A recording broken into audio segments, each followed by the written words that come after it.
Goedendag kijkers, welkom bij ons programma Transformation en wel voor de maand oktober 2019 met als algemeen thema in de voetsporen van Jezus treden en als subthema krachtige familiebanden. Zoals wij in de Bijbel geleerd hebben, en dan zien wij in het boek Genesis, dat God de man en de vrouw geschapen heeft.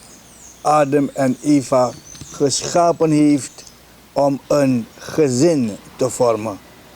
En hij heeft daartoe bepaalde opdrachten ook meegegeven. Hij heeft gezegd, vervul de aarde, wees vruchtbaar en breng de aarde tot verdere ontwikkeling.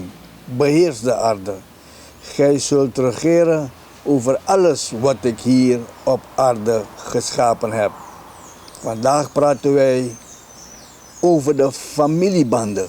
De familieband. Je ziet, Adam en Eva zijn gemaakt tot een paar, tot een eenheid. In feite is daar het eerste huwelijk beklonken door God. En daarom zegt God, het huwelijk is mij heilig. Familiebanden zijn mij heilig. God wil dat er vrede en rust heerst tussen man, vrouw en kinderen. Zodat zij gelukkig mogen zijn. Zodat zij voorspoedig mogen zijn. Zodat ze hun doelen kunnen bereiken. En wij zien dat vanwege zijn barmhartigheid en zijn genade, zijn liefde en alles aan zegeningen dat hij aan de mens gegeven heeft, zien wij dat hij ook daarbij richtlijnen aan hen heeft meegegeven. Ik neem u daarom mee naar Josua 1 vers 8, waar wij kunnen lezen. Josua 1, hoofdstuk 1 vers 8, waar wij kunnen lezen.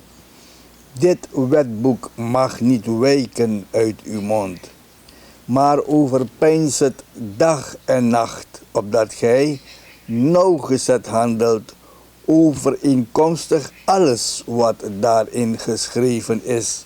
Want dan zult gij op uw wegen uw doel bereiken en zult gij voorspoedig zijn.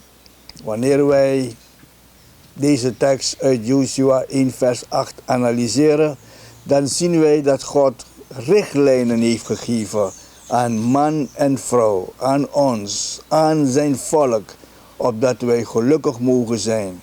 En wanneer wij deze regels naast ons zullen neerzetten, dan zullen wij zelf zien wat wij zullen bereiken op deze aarde aan chaos en wanorde. Maar laten wij nogmaals dit vers bekijken. Dit wetboek mag niet wijken uit uw mond. Dan moeten wij niet letterlijk denken aan de mond waarmee wij spreken.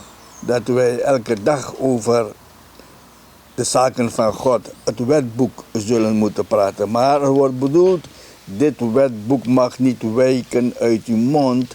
Betekent dat wij er gedachten aan moeten besteden. Dat wij ermee bezig moeten zijn.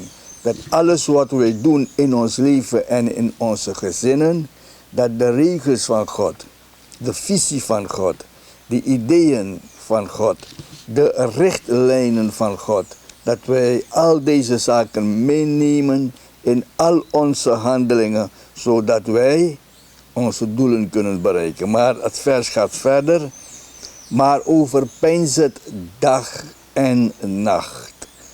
Dat betekent de dingen van God moeten constant in onze harten zijn. De dingen van God moeten meegaan in ons denken. De dingen van God moeten meegaan in onze ideeën en gedachten. Zodat wij kunnen handelen volgens de regels die Hij ons heeft gegeven. Die zijn neergelegd. En in feite zegt de Bijbel, die geschreven zouden moeten zijn in onze harten. En hij zegt daarbij, opdat gij nauwgezet handelt. Nauwgezet betekent zo precies mogelijk, zo exact mogelijk, dat wij nauwgezet niet anders dan doen wat hij precies zegt. Nauwgezegd handelen overeenkomstig alles wat daarin geschreven staat. Het woord zegt ons, we kunnen geen gedeelten van de richtlijnen van God nemen, van onze Vader nemen en die toepassen in ons leven. Maar wij moeten alles daarin betrekken. Alles wat hij ons meegegeven heeft in ons leven betrekken, in onze gezinnen betrekken. Zodat wij kunnen handelen zoals hij dat wil.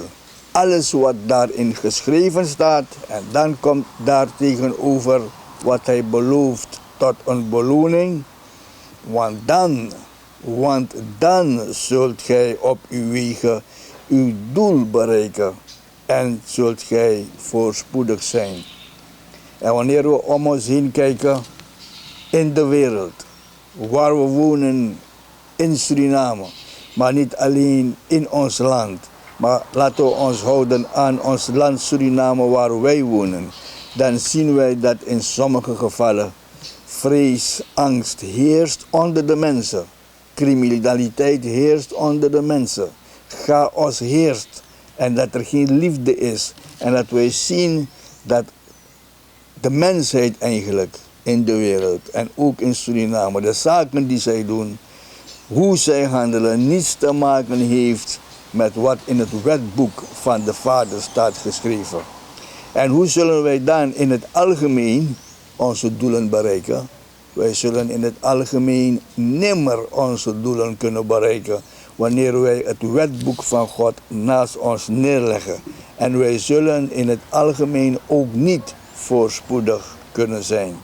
Ik zeg in het algemeen omdat er natuurlijk mensen zijn die toch volgens de richtlijnen van God leven. En hoe dan ook hun doelen bereiken. Hoe dan ook succesvol zijn en voorspoedig zijn. Maar ik heb het over de mensheid in het algemeen. De mensheid in Suriname in het algemeen. De mensheid in onze buurlanden in het algemeen. De mensheid die wonen op de verschillende werelddelen in het algemeen. Dan zien wij hoe het is met de mens, de staat van de mens waarin zij zich bevinden. De problemen die zij ontmoeten. De problemen die zich opstapelen. Dan denken wij aan vernietiging van de aarde. Dan denken wij aan vervuiling van de aarde. Dan denken wij aan mensen die elkaar zaken niet gunnen. Dan denken wij aan verarming. Dan denken wij aan verrijking van andere mensen tegenover andere mensen. Maar laten we ons houden aan het thema van vandaag. Hoe staat het met de gezinnen? Dan zien wij ongehoorzaamheid onderling. Dan zien wij huwelijken die kapot gaan. Dan zien wij alle soorten vormen van levenswijze van mensen die niet tot een goed doel leiden in het algemeen voor hun en voor de rest van de natie. Maar het wetboek zegt, of het vers zegt in Josua 1 vers 8, dit wetboek mag niet wijken uit uw mond, maar overpeins het dag en nacht, opdat gij nauwgezet handelt, overeenkomstig alles wat daarin geschreven is. Want dan zult gij op uw wegen uw doel bereiken en zult gij voorspoedig zijn. Dit vers in Josua 1 vers 8 wil ik gebruiken voor onze gezinnen. Wil ik gebruiken voor onze familieverbanden. Wil ik gebruiken om te komen tot krachtige familiebanden. En dat wil ik doen in de komende programma's die wij zullen maken om hierop de nadruk te leggen. Wij zullen dit als basis moeten gebruiken en hebben om goede gezinsleden onderling bij elkaar te hebben. Maar we gaan verder in de Bijbel en we zien in Deuteronomium hoofdstuk 6 vers 6 tot 7. En daar lezen wij wat er staat ten aanzien van de richtlijnen die God ons geeft. Er staat, hoor Israël, de Heere is onze God, de Heere is één. Gij zult de Heere uw God liefhebben met geheel uw hart, met geheel uw ziel, met geheel uw kracht. Want wat ik u heden gebied, zal in uw hart zijn. Gij zult het uw kinderen inprenten en daarover spreken. Wanneer gij in huis zit en wanneer gij onderweg zijt. Wanneer gij nederligt en wanneer gij opstaat. Laten wij deze tekst ook analyseren. Hoor Israël, dat betekent volk van God. En wij die geloven in God, wij die geloven in Jezus, zijn het volk van God. Hoor Israël, de Heer is onze God. Wie is onze God? De Heer, de Vader. Jezus Christus is onze God. En de Heer is één. De Bijbel zegt duidelijk, Jezus zegt zelf, de Vader en ik zijn één. En we hebben het over de God, niet zomaar een God. We hebben het over de God die de hemel en de aarde, het universum, alles wat er is geschapen heeft. We hebben het niet over een andere God. Hij zegt, hoor Israël, hoor mijn volk, hoor degenen die in mij geloven. De Heere is onze God. De Heere is één. En er staat verder, gij zult de Heere uw God, let op wat er staat, liefhebben met geheel uw hart, met geheel uw ziel en met geheel uw kracht. Wanneer wij spreken over liefhebben, dan praten wij niet over liefhebben, erotische liefhebben. Wij praten over een diepe vorm van liefhebben en genegenheid naar de Vader toe. En wij praten dan over agape-liefde, waarbij wij ons helemaal overgeven aan de dingen van God. En er staat, hoor Israël, de Heere is onze God, de Heere is één en je moet hem liefhebben met heel uw hart, heel uw ziel en heel uw kracht. Lichaam, ziel en geest waaruit wij bestaan. Alles moeten wij opwerpen om van onze God, de schepper van de hemel en aarde, hem te geloven en hem lief te hebben. En hij zegt in feite, wanneer wij krachtige gezinnen willen hebben, dan moeten wij ons daartoe leggen. En er staat, wat ik u heden gebied, zal in uw hart zijn. Wat ik vandaag met u bespreek over het liefhebben van de Vader, over het overpeinzen van zijn wetboek en alle zaken die daarmee te maken hebben. God lief te hebben met heel ons hart, ziel en kracht. Wat ik u heden gebied zal in uw hart moeten zijn, willen wij werkelijk succesvol zijn en de doelen bereiken. En er staat hier, gij zult het aan uw kinderen, gij zult het uw kinderen inprenten. De dingen van God moeten niet zomaar aan uw kinderen vertellen. En dat ze kunnen doen wat ze willen ermee, wanneer ze onder uw hoede groeien. De dingen van God zullen in de kinderen ingeprent moeten worden en daarover spreken. Je zult elke dag met uw kinderen bezig moeten zijn, vanaf ze klein zijn. En met u mee kunnen gaan, niet wanneer ze groot zijn geworden, tussen aanhalingstekens.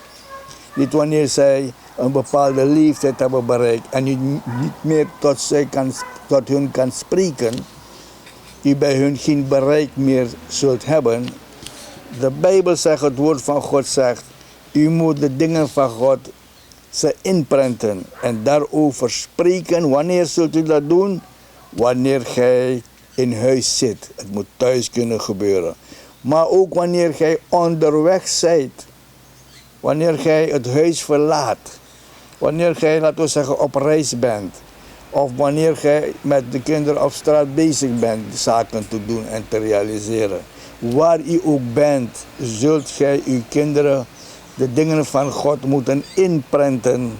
Met ze spreken, elk moment. Wanneer gij nederligt, wanneer gij gaat slapen, voordat gij gaat slapen, wanneer gij gaat rusten.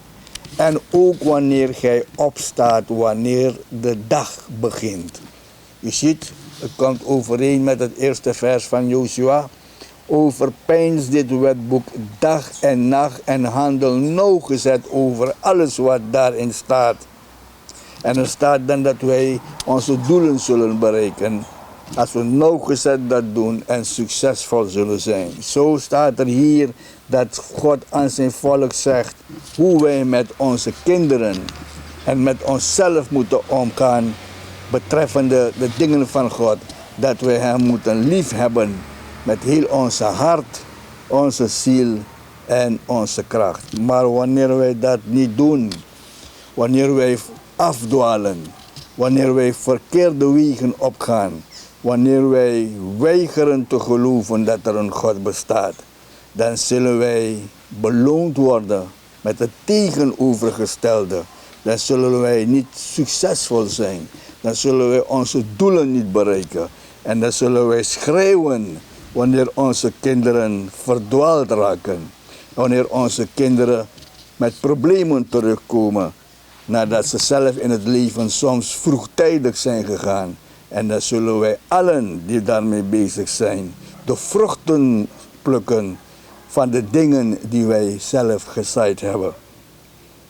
Maar we gaan terug naar het boek Josua, waar wederom de Vader, de Heer, spreekt.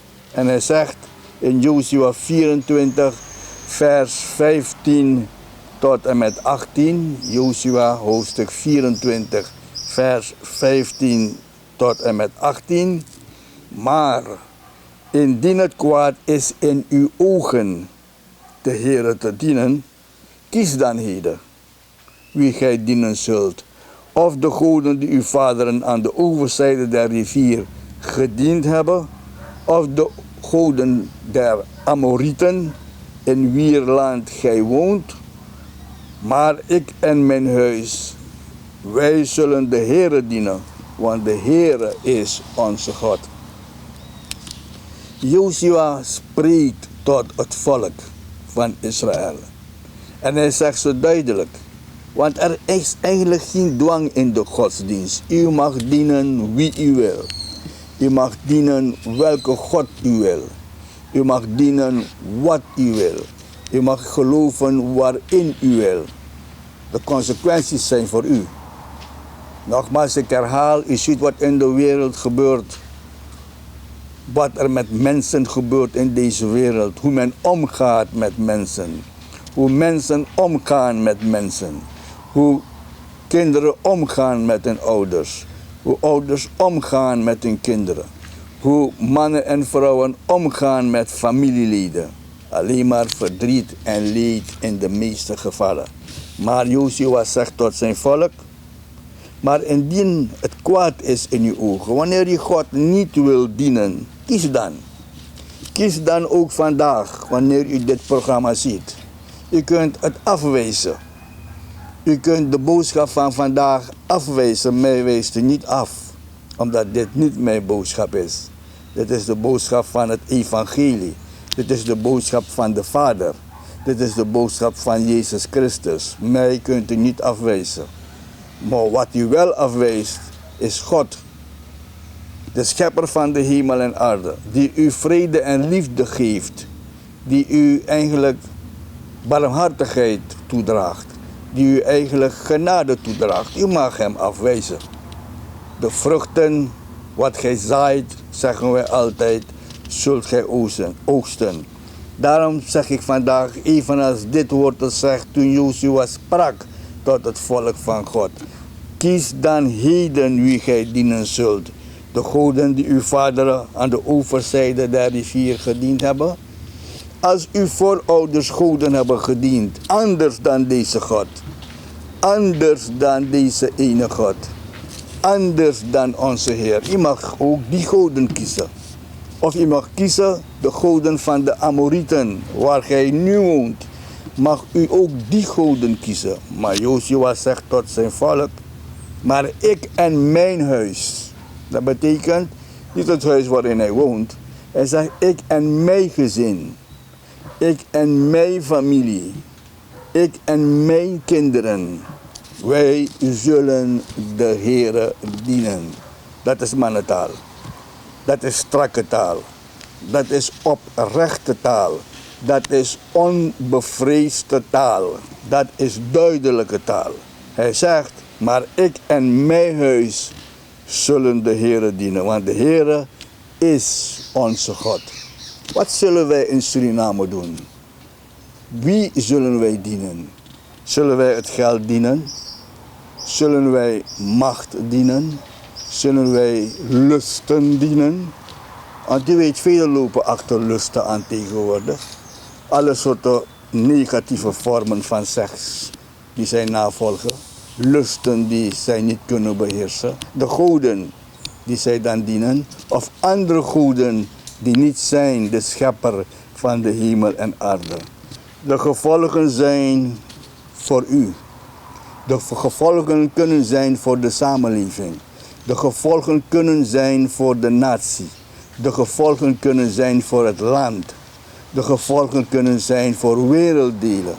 De gevolgen kunnen zijn voor de wereld. Maar hij zegt, want de Heer is onze God.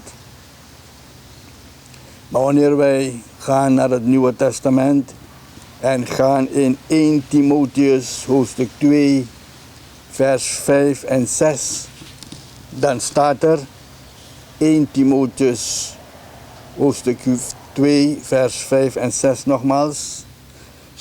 Want er is één God en ook één bemiddelaar tussen God en mensen.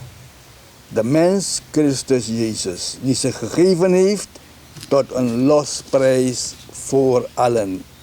Nogmaals, 1 Timotheus hoofdstuk 2 vers 5 en 6 komt overeen met wat we al gezien hebben. Want er is één God. Er kan maar één schepper zijn. Niet 20 goden of 30 goden of 2000 goden of miljoenen goden hebben de hemel en de aarde en het universum gemaakt. Er is maar één God. En één bemiddelaar die God gezonden heeft om tussen God en mens. En dat is Jezus Christus. Geen enkel ander heilig boek zegt dit. Dat Jezus Christus zegt van zichzelf dat de Vader hem gezonden heeft. Tot een bemiddelaar, tot een genade. Totdat wij onze zonden daarvan verlost kunnen worden. En hij heeft daarvoor een losprijs betaald. Wat is een losprijs? Wij zijn schuldig bevonden. Want niemand is goed op deze wereld.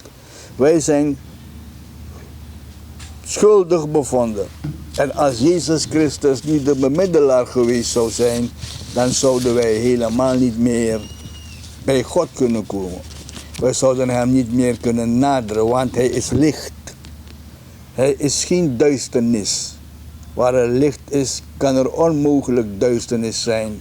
En God is het absolute licht in alles. En daarom zeg ik, dit zijn niet mijn woorden. Mij kunt u niet aanklagen. Dan moet u God aanklagen. Mij kunt u niet klagen. Dan moet u zijn woord aanklagen.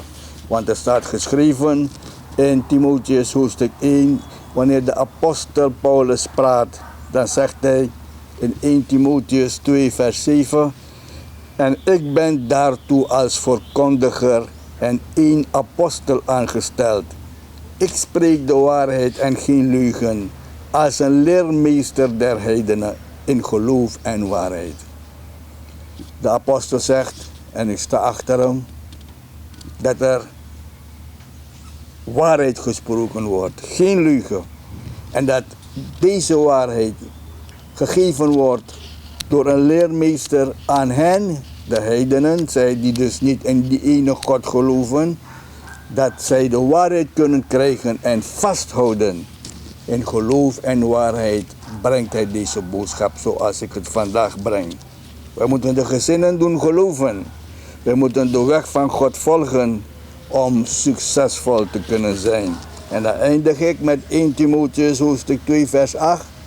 Ik wil dan dat de mannen op iedere plaats bidden met opheffing van heilige handen, zonder toren en twist. Evenzo dat de vrouwen zich sieren met waardige kleding, met waardige klederdracht, zedig en ingetogen.